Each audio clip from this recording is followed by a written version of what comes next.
We went from vegetable oils and foods that are low in saturated fats to now, and this is, I find interesting, to now butter, beef tallow, whole fat oils, but still stay under 10% saturated fats in terms of your daily caloric intake, which quite honestly, if you want to do animal-based proteins and meet the protein allowance, the proteins that they recommended, and stay under the 10% saturated fat while doing whole fat foods, it is nearly mathematically impossible for most people. If you do the math of what their daily calories are, how much protein they're gonna take in.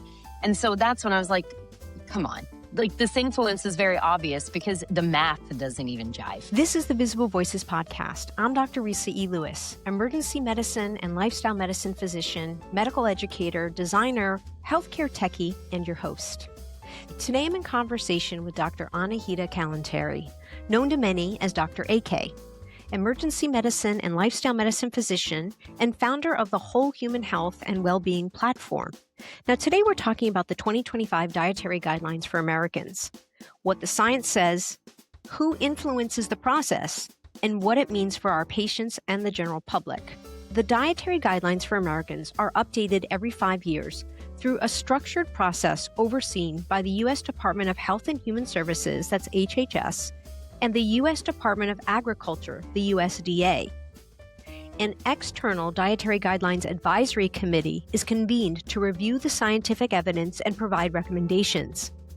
Now, the primary audience of the guidelines is healthcare professionals, nutrition educators, and policymakers.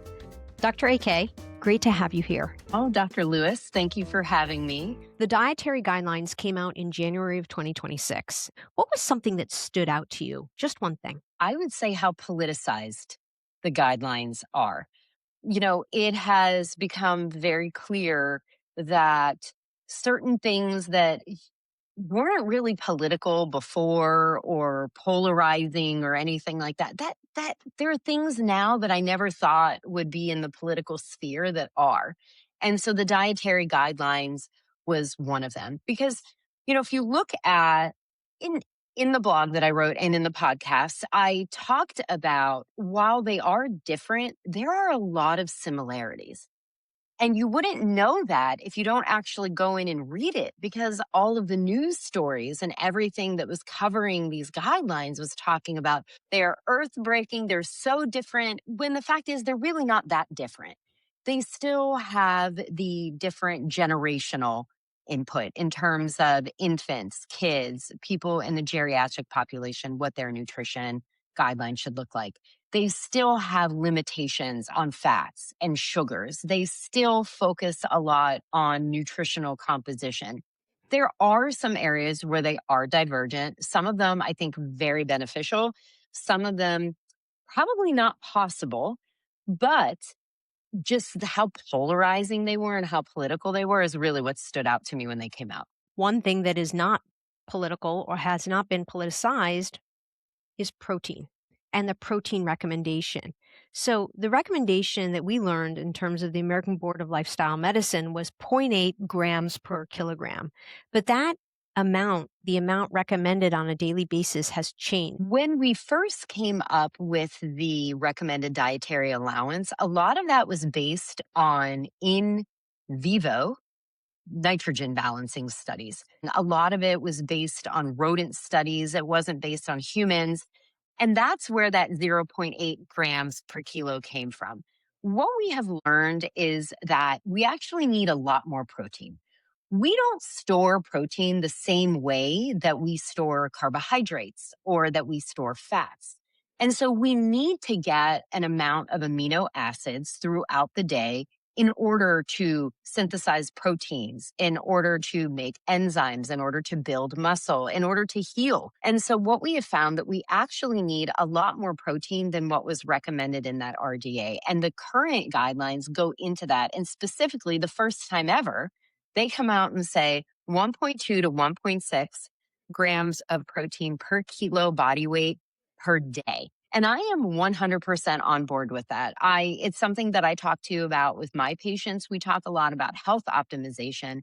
And I talk about how important muscle mass is and how sarcopenia and frailty is a huge contributor to chronic disease.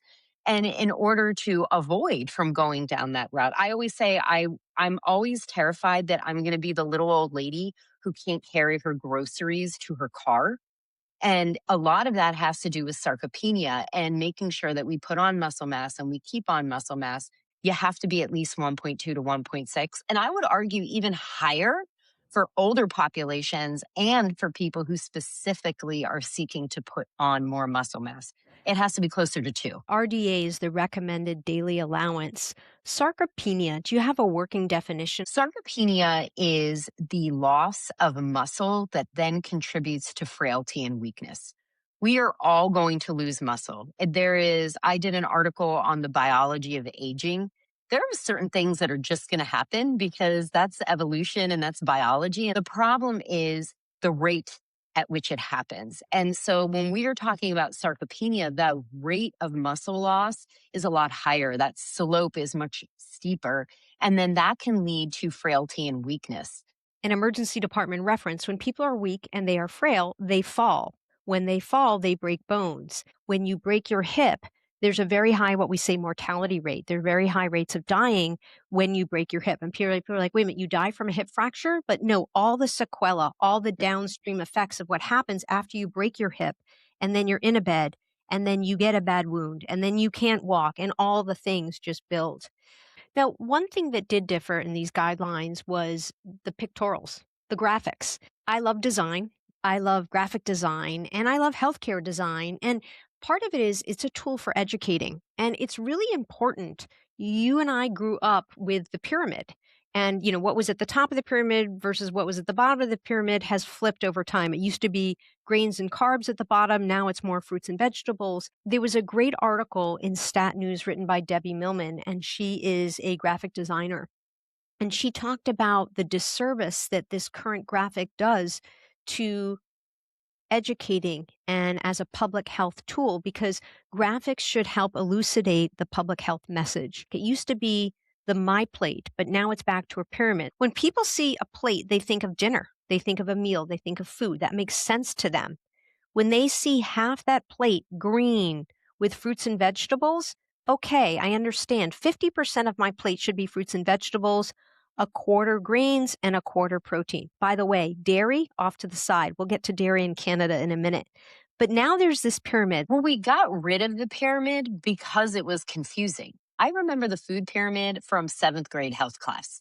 You know, like it's been around for a very long time.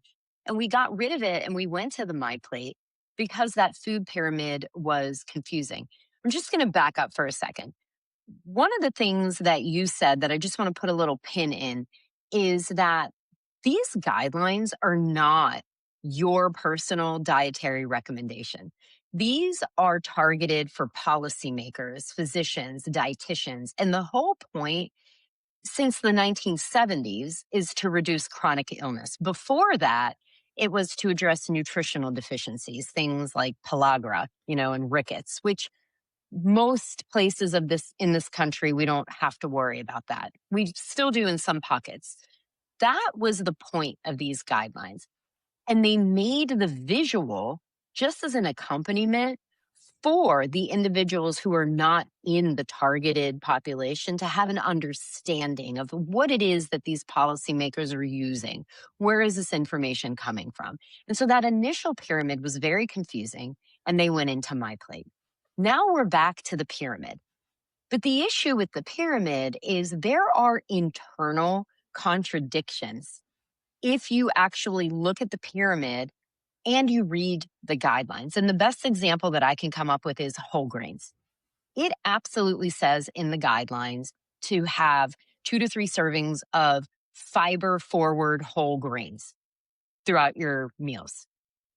If you look at this new pyramid, the tiny little tip of that pyramid is the whole grains. It's not proportional to what is written in the actual guidelines.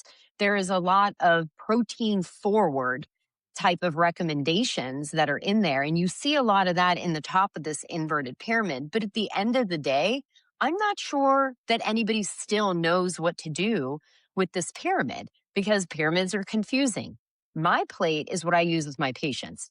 I have this whiteboard in my office. I draw a plate and we go through all three meals. Breakfast should have a my plate. If you think about what we're doing in Europe, they almost have some kind of protein, they have a whole grain, and they have tons of fruits and vegetables with every single meal. And so in the US, we often think of that as our dinner, but the truth is that's a meal. Whether it's a breakfast, a lunch, or dinner, that's what we should be modeling. AK, I love your insights into this. The beef, the dairy, the sugar, and the processed food industries have long been invested in how nutrition guidance in the United States has been framed. And that fingerprint really shows up in these guidelines. It has shown up in all the guidelines to some degree. I think we see it a little bit more. We see certain industries coming out a little bit louder in these guidelines than we've seen in the past. So, as you said, there is a committee that where they bring different experts in. And the committee has to share their conflicts of interest within whatever the time frame was. I believe it's about 5 years for these guidelines. You can double check me on that though, but I'm pretty sure it's around 5 years. And they reveal their conflicts, but they bring them all in, and they're health experts and industry experts, and they know about nutrition, and they put together these policies. And then, as you said, it gets open to public comment. And it's during that public comment period that you then have a lot of commercial agriculture and different companies, food companies, that are now putting their comments in on what these guidelines look like. And I think it would be naive to say that no country takes the economic stability of their GDP into account when they are putting some of these guidelines together. And that's one of the issues when we talk about the guidelines. Now, these ones specifically are very, very heavy in the beef and dairy industry. I don't recall any time where a guideline came right out and said use whole fat dairy. Up until this time, everything has been low fat or non fat. What you and I have learned in lifestyle medicine, food is medicine, like there's saturated fat and unsaturated fat. And saturated fat is not good for us. It's not good for us in terms of being pro-thrombogenic in terms of cardiovascular disease. And so to see guidelines that specifically name butter and specifically name beef tallow. My thought was, come on, guys, like, could you make it a little less obvious? We went from vegetable oils and foods that are low in saturated fats to now, and this is, I find interesting, to now butter, beef tallow, whole fat oils, but still stay under 10% saturated fats in terms of your daily caloric intake, which, quite honestly, if you want to do animal-based proteins and meet the protein allowance, the proteins that they recommended, and stay under the 10% saturated fat while doing whole fat foods, it is nearly mathematically impossible for most people. If you do the math of what their daily calories are, how much protein they're going to take in. And so that's when I was like, come on. Like, this influence is very obvious because the math doesn't even jive. Back to our conversation on protein, the 0.8 to 1.2 to 1.6, it can be difficult for listeners to wrap their head around, well, what does that mean? How much do I eat? And I have another physician, lifestyle medicine friend who has advised that she just tells patients, just make sure you have protein with every meal. And I'm wondering your reaction to that for people that are not yet ready to weigh themselves or their amount of protein. How does that sit with you as a recommendation? It sits very well. And I often cite the My Plate example of that. 1/4 of that plate, you should have lean proteins. And depending on whether you are going vegan or vegetarian or whether you're open to animal-based proteins, you do have to do a little bit of configuring of those proteins because you want to make sure things are balanced out. There are different ways to rate proteins. There are two different scales. There's the PDCAAS, and I'm blanking on the other one right now, but both of them look at the amino acid composition of the proteins and how digestible and usable those amino acids are. And so it's very important that every meal have that quarter of the plate with a protein so that you can make sure that you are getting a balanced amount of amino acids throughout the day. And the other thing that I think people don't take into account, a lot of those whole grains, oats, brown rice, quinoa, they contain protein. They are a whole grain, but they are protein containing whole grains. So when you're going back to that My Plate model, you have a lot of different options in terms of how you're getting your protein, what your source of protein is, and the quantity that you're getting throughout the day. Circling back to the beef, the sugar, the dairy, the fingerprint of the industries on these guidelines, but there's an alternative complementary group that's come out with some other thoughts and guidelines. There is. So I wrote about this. They're called the Uncompromised Dietary Guidelines for Americans. And it was two organizations, they're nonprofit, and they went and looked at what were the initial recommendations that came out before all of the industries and the initial guidelines were open for comment. And they basically provided an example of what those would look like so you can see the before and after in terms of the uncompromised, and you can definitely see the industry influence when you compare the two of them head to head. Canada removed milk as a standalone food group and positioned water as the primary beverage of choice. I actually tell people just drink the water. A lot of people they kind of turn their nose up to just drinking water, I but know why. I don't know. I don't know. But what does that tell us about how nutrition policy can be done differently? I think it tells us that there is science. The initial nutrition guidelines and policy and decisions are based on science. And then you look at the industry influence on that. And I don't know Canada's economy, but I can't imagine that they lean into the beef and cattle industry as much as the United States does, because I think we're probably one of the heavier countries, along with a few in South America. And so we really lean into that a lot. But it shows you nutritionally, you are fine not having whole fat dairy. You are fine not having a huge portion of your proteins coming from animal sources, because there is a whole nother country that's out there that also has guidelines for their citizens who, quite honestly, the climate is not that different from us. I mean, we're on the same continent. We share a lot of the same values. We're very similar countries, but if you look at our nutritional guidelines, they are quite different. You mentioned the uncompromised dietary guidelines. I'm wondering if you can highlight one of the most significant departures of the uncompromised dietary guidelines from the official guidelines. Well, the uncompromised included low fat dairy, and the current ones do not. The uncompromised listed a lot of plant based proteins, and the new ones removed them. Things like soy, beans, legumes, things like that. They'll say from a broad source, but they didn't list them out. They did list all the animal ones. AK, in the intro, I talked about for whom the guidelines were written. You emphasized this and reminded the audience it's for doctors, nutritionists, policymakers, other healthcare professionals. Yet at the same time, something needs to filter down to the public and what the general public should know.